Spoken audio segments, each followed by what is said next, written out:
यारवा ड्राइवरवा एकरा गहुमा के लड़का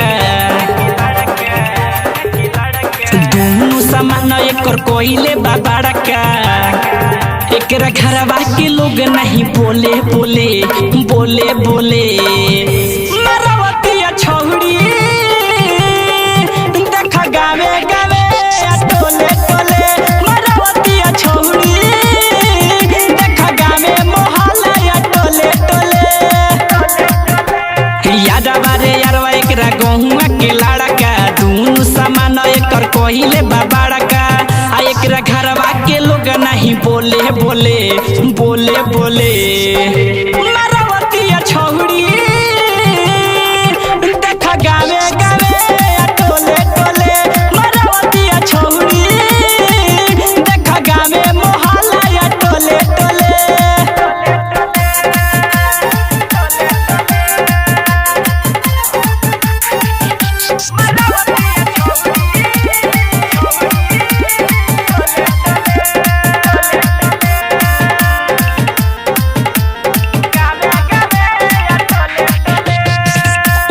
में उठा लाली लगा के पायल पेन्ही पौआ में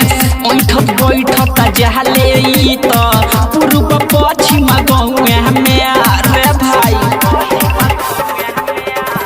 ओठा में उठा लाली लगा के पायल पेन्ही पौआ में ऐठत बैठत जहले ई त उतर दक्षिण गौआ में नया नया लइकन के मारे ले नया नया लइकन के मारे ले नजरवा एकर दुनु अनार बाटे गोले गोले हाँ गोले गोले मरवतिया छौड़ी देख गावे गावे टोले टोले मरवतिया छौड़ी देख गावे मोहल्ला या टोले टोले